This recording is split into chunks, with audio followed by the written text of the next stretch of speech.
Tradisi salaman atau berjabat tangan setelah sholat itu apakah diperbolehkan? Kita baca dulu penjelasannya dalam kitab Bughyatul Mustarsyidin. Bismillahirrahmanirrahim. Al-musafahatu al-mu'tadatu ba'da sholatai subhi wal asri la aslalaha. Bersalaman atau berjabat tangan yang sudah menjadi tradisi setelah sholat subuh dan asar itu tidak ada dasarnya. Wa dzakara Ibnu Abdissalam annaha minal bid'ai al-mubahati. Imam Ibni Abdissalam itu mengatakan bahwa salaman setelah sholat itu termasuk bid'ah yang mubahah, bid'ah yang diperbolehkan.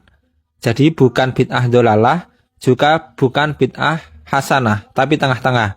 Artinya, salaman setelah sholat ini memang tidak ada pada zaman Rasulullah, tetapi hukumnya tidak dosa dan juga tidak berpahala, termasuk bid'ah yang mubahah. Wastahsanahu an-Nawawi. Imam Nawawi menganggap istihsan, menganggap baik pendapat Syekh Ibnu Abdissalam tadi. Wayam bagi atafsilu baina man kana mahu qabla sholati famubahatun wa man lam yakun mahu famustabahatun. Sebaiknya ada perincian antara bersalaman dengan orang yang sudah bertemu sebelum sholat, itu hukumnya diperbolehkan, dan salaman dengan orang yang belum bertemu sebelum sholat itu disunahkan. Jadi sebaiknya ada perincian. Jika salaman setelah sholat itu dengan orang yang sebelum sholat sudah bertemu tadi, itu hukumnya mubah, boleh-boleh saja. Tapi kalau salamannya dengan orang yang sebelum sholat belum bertemu, terus setelah sholat salaman, itu hukumnya sunnah. Yang awal mubah, yang kedua sunnah. Kenapa kok sunnah?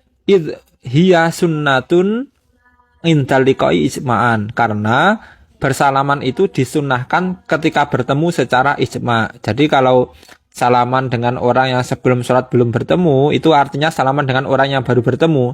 Dan itu hukumnya sunnah secara ijma', secara kesepakatan para ulama. Wa qala ba'dzuhum innal musalliya kal ghaibi fa'alahi tustahabu akiba khamsi mutlaqon. Sebagian ulama berkata bahwa orang yang sholat itu seperti orang yang ghaib, seperti orang yang tidak bertemu. Maka baginya disunnahkan untuk bersalaman setelah sholat 5 waktu secara mutlak. Namun sebagian ulama itu beda pendapat ya. Sebagian ulama mengatakan orang yang sholat itu seperti orang yang tidak saling bertemu. Jadi walaupun sebelumnya sudah bertemu sebelum sholat, kalau sholat itu seperti orang yang tidak bertemu, artinya setelah sholat 5 waktu itu disunnahkan bersalaman secara mutlak. Nah, dari hal ini ada 3 pendapat ulama. Yang pertama yang disampaikan oleh Syekh Ibni Abdissalam tadi mengatakan bahwa hukum salaman setelah sholat itu adalah bid'ah mubahah, bid'ah yang diperbolehkan. Menurut ulama yang kedua itu ada tafsilan, ada perincian. Jika bersalaman dengan orang yang belum bertemu dengan sebelum sholat itu hukumnya sunnah. Jika bersalaman dengan orang yang sudah bertemu sebelum sholat itu hukumnya mubah, boleh. Namun ulama yang ketiga mengatakan sunnah secara mutlak bersalaman dengan orang bersalaman setelah sholat. Karena apa?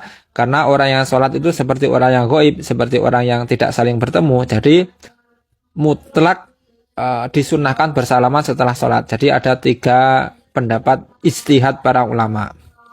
Indah syarhut tambihi lirroimi. Wa yusannu takbilu yadi nafsihi ba'dal musafahati qalahu Ibnu Hajar. Disunahkan untuk mencium tangannya sendiri setelah bersalaman, setelah berjabat tangan. Hal ini disampaikan oleh Imam Ibnu Hajar. Nah, setelah sholat disunahkan mencium tangannya sendiri. Nah, inilah penjelasan tentang bersalaman setelah sholat sebagaimana yang disampaikan dalam kitab Bughyatul Mustarsyidin. Wallahu a'lam bishawab.